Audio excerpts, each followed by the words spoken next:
आज की क्लास में अपन डिस्कस करेंगे relationship between zeros and coefficient of a polynomials. Right, previous class में हम लोगों ने डिस्कस कर लिया कि जो आपके पॉलिनोमियल्स है, लीनियर इक्वेशंस है, उनके कैसे ग्राफ फाइंड करते हैं, कैसे ग्राफ बनाते हैं, ठीक है ना, कैसे ए और बी और सी के कोफिशिएंट फाइंड आउट करते हैं कि पॉजिटिव होगा कि नेगेटिव होगा। ये सारी चीजें हम लोगों ने प्रीवियस क्लास में डिस्कस कर लिया है। और हमने ये भी डिस्कस कर लिया कि एक्सरसाइज जो 2.1 है वो आपके कैसे नंबर ऑफ जीरोस फाइंड करते हैं कि मीन्स अगर ग्राफ बना है तो उसका कितना जीरोस होंगे। जो भी ग्राफ बना है, अगर एक्स एक्सिस को 2 बार कटता है तो 2 जीरोस, अगर 3 बार कट करता है तो 3 जीरोस। इस तरीके से हमने प्रीवियस क्लास में डिस्कस कर लिया है। तो जिन बच्चों को ये आपको नहीं देखा है तो प्लीज आप पहले वीडियो देखिए पिछला, इसके बाद आप इस पे इंटर करिए। ठीक है, अब इंटर करते हैं अपन relationship between zeros and coefficients. Right, और प्लीज जिन बच्चों को ये वीडियो सही लग रहे हैं प्लीज आप लाइक और सब्सक्राइब और शेयर करना ना भूलें, ताकि आपके साथ मैक्सिमम आपके दोस्त और आपका जो फ्रेंड सर्कल है वो सभी आपका इसका लॉसेस ले पाए, एंजॉय कर पाए। ठीक है, चलिए बेटा, तो अब आपको लगाना है relationship between zeros and coefficient of a polynomial. तो पॉलिनोमियल्स आप जानते हैं कैसा होता है, ax square plus bx plus c is equal to 0। Right, आपको पॉलिनोमियल्स, मैंने पॉलिनोमियल्स पहचानना भी सिखाया था, मैंने उसकी डिग्री बताया था, ये सब प्रीवियस क्लास में हमने डिस्कस कर चुके हैं। राइट, तो ax square plus bx plus c is equal to 0, ये होता है मेरा क्या, पॉलिनोमियल्स। राइट, अब इस पॉलिनोमियल्स में मुझे क्या फाइंड करना है, सबसे पहले मान लीजिए जीरोस फाइंड करना है और उनके बीच में रिलेशन स्टेब्लिश करना है। क्या स्टेब्लिश करना है, रिलेशन, कि क्या रिलेशन होता है जीरोस के साथ। तो मैं एक एग्जांपल लेके आपको सबसे पहले समझाता हूं। ठीक है, सपोज दैट आपके पास दिया हुआ है एक एक्स स्क्वायर दिया है, एक आपका -5x दिया है और एक +6 इज इक्वल टू 0। राइट, आपने क्लास 9th में स्प्लिटिंग द मिडिल टर्म पढ़ा होगा। स्प्लिटिंग द मिडिल टर्म को ऐसे स्प्लिट करते हैं दो पार्ट में कि जब मैं उन दोनों को ऐड करूं तो -5 आ जाए और जब मैं मल्टीप्लाई करूं तो 6 आ जाए। ध्यान दीजिए, जब मैं उन दोनों को मल्टीप्लाई करूं तो ऐड करूं तो -5 आ जाए और जब मल्टीप्लाई करूं तो 6 आ जाए। तो मैं -5 को क्या लिख सकता हूं, देखिए -5 को मैं लिख सकता हूं, ध्यान से देखिए, -5 को मैं लिख सकता हूं -3 और -2। देखिए, जब -3 को -2 से मल्टीप्लाई करेंगे तो +6 आ जाएगा और -3 को -2 से ऐड करेंगे तो -5 आ जाएगा। राइट, तो मैं मिडिल टर्म को स्प्लिट कर देता हूं किस फॉर्म में, मैं लिख सकता हूं इसको x square -3x -2x plus 6 is equal to 0। Right, अब इसका मैं जीरोस फाइंड करने का एक स्पेशल वीडियो बनाऊंगा जिसपे ये पूरी की पूरी मेथड आप दुनिया का कोई भी क्वेश्चन हो बहुत इजीली तरीके से स्प्लिट कर सकते हो। राइट, जिसको फैक्टराइजेशन मेथड कहते हैं और चैप्टर नंबर 3 में आपके है। ठीक है, चलिए, तो ये आपका यहां से चेक करिए, यहां से और यहां पे, ठीक ना, यहां पे क्या गिवन है, यहां पे दोनों में देखिए x कॉमन है। देखिए यहां पे x स्क्वायर है, यहां पे 3x है, तो दोनों में क्या कॉमन है, x कॉमन है। तो यहां पे 2x था तो 1x बच गया और यहां पे क्या बच गया, -3 बच गया। राइट, यहां पे चेक करिए। अब इंपॉर्टेंट चीज क्या होती है बेटा, कि जो यहाँ पे x होता है, जो यहाँ पे x, वही आप दूसरे के लिए भी बनाते हैं। जो यहाँ पे होता है x वही आप दूसरे भी टर्म में कॉमन लेके बनाते हैं। राइट, तो देखिए अगर मैं इन दोनों में -2 कॉमन ले लूं तो केवल x बच जाएगा, बस -2 कॉमन ले लिया तो अपने आप x बच गया। अब x बच गया तो दूसरा टर्म आपको सोचना ही नहीं है, जो ये दूसरा टर्म -3 लिखा है वही लिख देना है। इंपॉर्टेंट चीज है, ये बहुत इंपॉर्टेंट है। पहला टर्म आपको x जो है, x उसी को कंसंट्रेट करना है कि आपको ये बन जाए। यहाँ पे प्लस एक्स था तो +x, अगर मान लीजिए 2x लिखा होता तो यहाँ पे आपको 2x बनाना पड़ता, जो भी यहाँ पे लिखा होता, और एक आ गया तो दूसरा ऑटोमेटिक आ जाएगा। तो ये कितना आ गया, -2 कॉमन ले लिया, यहाँ पे कितना बच गया, -3 इज इक्वल टू 0। अब देखिए x -3 आपके दोनों में कॉमन है, तो ये आपने x -3 आपने कॉमन ले लिया, यहां से भी यहां से, तो रिमेनिंग यहाँ पे क्या बच गया x और यहाँ पे क्या बच गया, -2 इज इक्वल टू 0। राइट, अब यहां से जब आप वैल्यू निकालोगे x की तो या तो ये वाला टर्म 0 होगा या तो ये वाला टर्म 0 होगा, means x -3 is equal to 0 होगा और x -2 इज इक्वल टू 0 होगा। क्यों होगा ऐसा, क्योंकि अगर ये 0 हो जाएगा तो 0 multiply by any number is equal to 0 आ जाएगा, और ऐसे अगर ये 0 हो गया तो ये 0 multiply by any number is equal to 0, इसलिए ये दोनों 0 होंगे। अब यहां से जब आप x की वैल्यू निकालोगे तो ये -3 दिया है तो इस साइड जाएगा तो +3 आ जाएगा। यहाँ पे जब आप x की वैल्यू निकालोगे तो -2 दिया तो इस साइड जाएगा तो +2 आ जाएगा, राइट। ये आपका क्या हो गया, जीरोज निकल गए। इस इक्वेशंस के 2 जीरोज निकल गए। कौन कौन से जीरोज, आपका 3 आ गया और 2 आ गया, राइट, 3 और 2 आ गया। अब इसके बीच में रिलेशन स्टेब्लिश करना है, आप समझिए।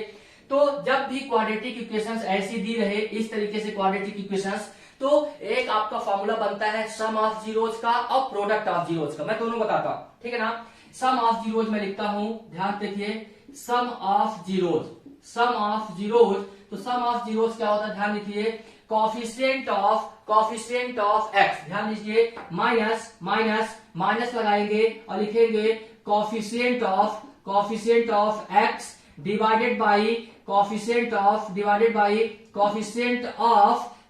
Of x square. ध्यान दीजिए, तो क्या बनेगा, यहाँ पे कोफिशिएंट ऑफ एक्स क्या है, b, राइट। तो क्या आ जाएगा, ये माइनस है, ये लिख दिया मैंने minus b divided by coefficient of x square, क्या लिखा हुआ है, a, तो ये आपका आ गया a, राइट। तो सम ऑफ जीरोज क्या हो गया, -b/a। ऐसे ही मैं निकालता हूं प्रोडक्ट ऑफ जीरोज, ठीक है, प्रोडक्ट ऑफ जीरोज जब निकालोगे तो इसका फॉर्मूला होता है, ध्यान से, कांस्टेंट टर्म क्या रहता है, constant term divided by coefficient of x square is equal to, means constant term क्या दिया बेटा, यहाँ पे c, कांस्टेंट टर्म क्या दिया हुआ है, c, तो ये आ जाएगा c, और कोफिशिएंट ऑफ एक्स स्क्वायर क्या दिया हुआ है बेटा, a, ये आ जाएगा c/a।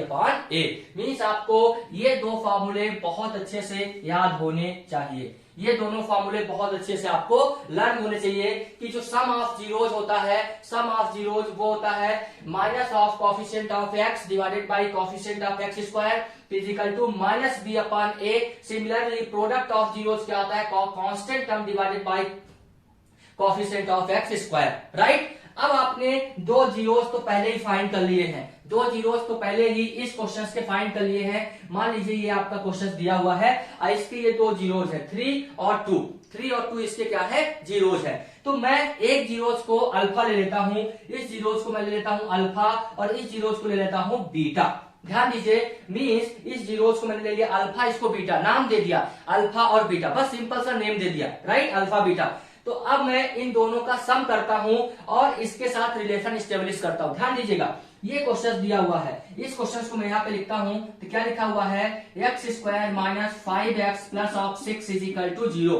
तो यहाँ को अगर कंपेयर करूं इस इक्वेशन से, तो a, b, c की वैल्यू निकाल लेता हूं। तो यहाँ पे देखिए a इक्वल टू क्या आएगा, a किसका कॉफिशिएंट होता है, x² का। तो यहाँ पे x² का कॉफिशिएंट क्या है, कुछ नहीं दिख रहा है, इसका मतलब क्या है, 1 है। अगर मैं b की बात करूं तो b किसका कॉफिशिएंट होता है, x का। यहाँ पे x का कॉफिशिएंट क्या है, -5, ये आ गया -5, राइट। यहाँ पे c देखिए कांस्टेंट टर्म, तो c इक्वल टू क्या दिया, +6, ये आ गया +6, राइट। अब आप जानते हैं sum of zeros, means sum of zeros, ये आपके जीरोज है, तो सम ऑफ जीरोज क्या, alpha plus beta, sum of zeros, ये 2 जीरोज थे अल्फा बीटा, इनका सम कितना होता है, -b/a, राइट। जब आप इसमें वैल्यू रखेंगे तो कितना आ जाएगा बेटा, माइनस, ये माइनस है तो ये माइनस लिख दिया, ब्रैकेट क्लोज, b की वैल्यू कितना दिया है, -5, ये मैंने लिख दिया -5 डिवाइडेड बाई a की वैल्यू दिया है 1, ये आ गया 1, राइट। तो जब आप इसको सॉल्व करेंगे तो माइनस को माइनस से मल्टीप्लाई करेंगे तो क्या आ जाएगा, प्लस, ये आ जाएगा +5 और डिवाइडेड बाई 1। तो किसी नंबर को 1 से डिवाइड करो तो वही नंबर आता है, इसलिए 1 लिखने की जरूरत नहीं है। तो मेरा सम ऑफ जीरोज कितना आ गया, 5 आ गया। सम ऑफ जीरोज मेरा कितना आ गया, 5 आ गया। अब मैं प्रोडक्ट ऑफ जीरोज निकालता हूं, तो जब मैं प्रोडक्ट ऑफ जीरोज निकालूंगा तो क्या आएगा, अल्फा बीटा, प्रोडक्ट मतलब मल्टीप्लीकेशन, तो अल्फा है बीटा, जिनका मल्टीप्लाई कर दीजिए, प्रोडक्ट ऑफ जीरोज तो क्या आता है, c/a, राइट। ये देखिए लिखा हुआ है c/a, c की वैल्यू कितना निकाला बेटा आपने, 6, तो ये आ गया 6 और ए की वैल्यू कितनी है 1, तो ये सब जब सॉल्व किए तो ये आ गया आपका 6। अब चेक करते हैं रिलेशन, ये तो रिलेशन डेवलप हो गया। अब चेक करते हैं जो हमने जीरोज निकाले थे वो वेरीफाई हो रहे हैं कि नहीं। तो यहाँ पे अल्फा प्लस बीटा, अल्फा की वैल्यू 3 दिया है, बीटा की वैल्यू 2 दिया है। मैं रख के चेक करता हूं कि क्या 5 आ रहा है। तो देखिए अल्फा प्लस बीटा यहाँ पे रखता हूं, देखिए देखिए बेटा, तो अल्फा की वैल्यू दिया हुआ कितना 3, दिया आ गया 3 और बीटा की वैल्यू दिया है 2, दिया आ गया 2। Means alpha plus beta equal to मेरा कितना आ गया 5, तो इक्वल टू ये 5 लिख दिया। अब देखिए 3 प्लस 2 इक्वल टू क्या आ गया 5, मींस 5 इक्वल टू 5। ये आपका पहला वेरीफाई हो गया। दूसरा चेक करते हैं अल्फा बीटा, तो अल्फा बीटा आपका क्या दिया हुआ बेटा, अल्फा बीटा दिया यहाँ पे 6 और वहां पे अल्फा दिया है 3 और बीटा दिया है 2, तो मैं लिख दूंगा 3 मल्टीप्लाई बाई 2 इक्वल टू कितना दिया 6, तो ये आ गया 6। जब आप सॉल्व करेंगे 3 2 जा 6, तो 6 इक्वल टू आपका 6 आ गया। इसका मतलब आपका ये भी वेरीफाई हो गया। तो इसको बोलते हैं relation between zeros and coefficient of the polynomial. Means अगर किसी भी क्वेश्चंस में अगर 2 जीरोज दिए रहे, ध्यान रखना 2 जीरोज दिए रहे तो आप आसानी से उनका सम निकाल सकते हैं। किससे, सम ऑफ जीरोज। तो क्या होता है -b/2a, प्रोडक्ट ऑफ जीरोज क्या होता है c/a, राइट। और आप देखिए वेरीफाई किया तो आपका वेरीफाई भी हो गया, राइट। अब एक दो क्वेश्चन और लेते हैं तो आपको बहुत अच्छे से समझ में आ जाएगा, ठीक है। तो प्लीज इसको स्टॉप मार्क कर लीजिए बेटा, और आप पढ़ने बैठने से पहले कॉपी में लिखना ना भूलें, ठीक है। कॉपी में जब तक नहीं लिखेंगे बेटा जब तक कुछ समझ में नहीं आएगा। अगर आपने कॉपी में अच्छे से लिख लिया तो आपको 100% सारी चीजें समझ में आएंगी और आपसे सारी एक्सरसाइज बन जाएगी, राइट। चलिए इसको मैं रफ करता हूं।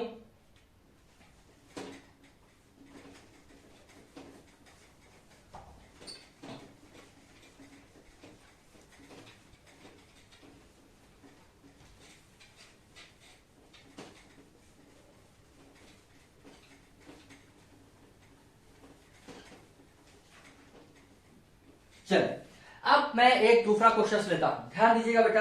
आपके एग्जाम में ऐसे ही क्वेश्चंस आते हैं, बहुत ही इजी तरीके से क्वेश्चंस आते हैं, ठीक है। क्वेश्चंस बोलेगा फाइंड द सम एंड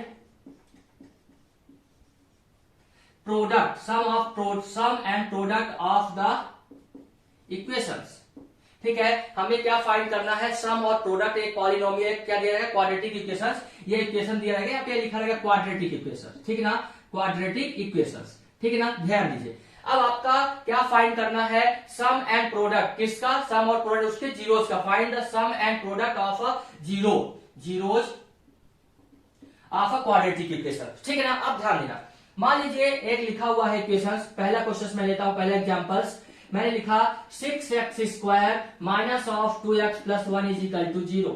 आपको फाइंड करना है इसका sum and product, sum of zeros and product of zeros.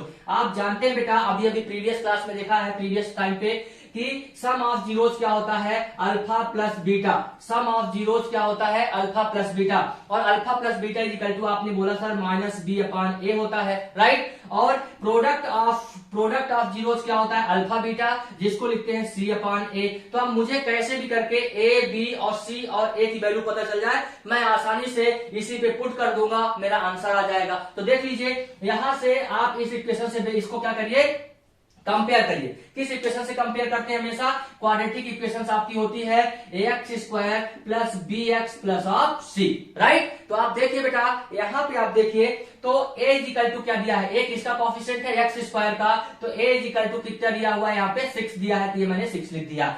b equal to check करिए, तो b किसका कोएफिशिएंट होता है x का, और x का कोएफिशिएंट यहाँ पे कितना है -2, तो b इक्वल टू -2 आ गया। c कांस्टेंट टर्म होता है, तो यहाँ पे कितना है 1, तो c इक्वल टू आ गया 1। अब बस आप डायरेक्ट फॉर्मूले में रख दीजिए, तो क्या आ जाएगा alpha plus beta is equal to -b/a, ठीक है। माइनस ये वाला माइनस, ठीक है, माइनस b की वैल्यू कितनी दी है -2, दिया गया -2 डिवाइडेड बाई a की वैल्यू दिया है 6, दिया गया 6। सॉल्व करेंगे तो माइनस को जब माइनस से मल्टीप्लाई करेंगे तो प्लस आ जाएगा, ये +2 डिवाइडेड बाई 6 आ जाएगा, राइट। सॉल्व करिए, 2 1 जा और 2 3 जा, तो इसकी वैल्यू आ गई 1/3। अगेन अल्फा बीटा प्रोडक्ट निकाल लीजिए, तो प्रोडक्ट ऑफ जीरोज क्या जाएगा, प्रोडक्ट ऑफ जीरोज c/a होता है, c/a। तो यहाँ पे c की वैल्यू कितना दिया बेटा 1, c की वैल्यू दिया 1, और a की वैल्यू कितना दिया हुआ है 6, दिया गया 6, मीन्स आपका प्रोडक्ट कितना आ गया 1/6। तो सम आपका निकल गया प्रोडक्ट। बहुत ही इजी क्वेश्चंस होते हैं, आपके पास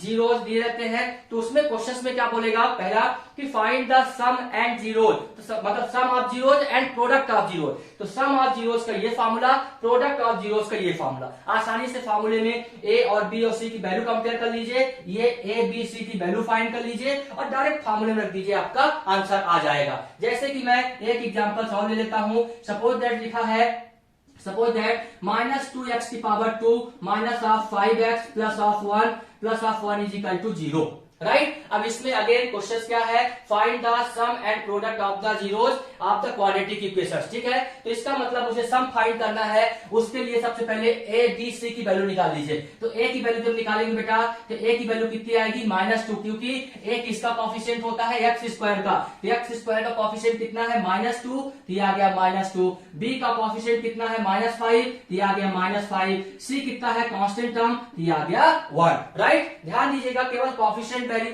का कॉफिशिएंट क्या करते हैं, आपका कंपेयर कर लेते हैं। फिर आप जानते हैं कि सम क्या होता है, sum of zeros means alpha plus beta, इसकी वैल्यू होती है -b/a। तो वैल्यू रख दीजिए, तो ये वाला माइनस, तो ये माइनस। बी की वैल्यू कितना दिया है, -5, तो ये -5। यहाँ पे ध्यान देना बेटा, मैक्सिमम बच्चे यहाँ पे गलती करते हैं, ये गलती आपसे नहीं होनी चाहिए कि ये आपने माइनस लगाना भूल गया। ये माइनस तो पहले का माइनस दिया है, फार्मूले का माइनस, और ये -5 इसकी वैल्यू है। ध्यान देना, ये गलती नहीं होनी चाहिए। डिवाइडेड बाई ए की वैल्यू कितना दिया है, -2, ये आ गया -2। जब आप सॉल्व करेंगे तो माइनस को माइनस से मल्टीप्लाई करेंगे तो प्लस आ जाएगा, तो +5 डिवाइडेड बाई -2।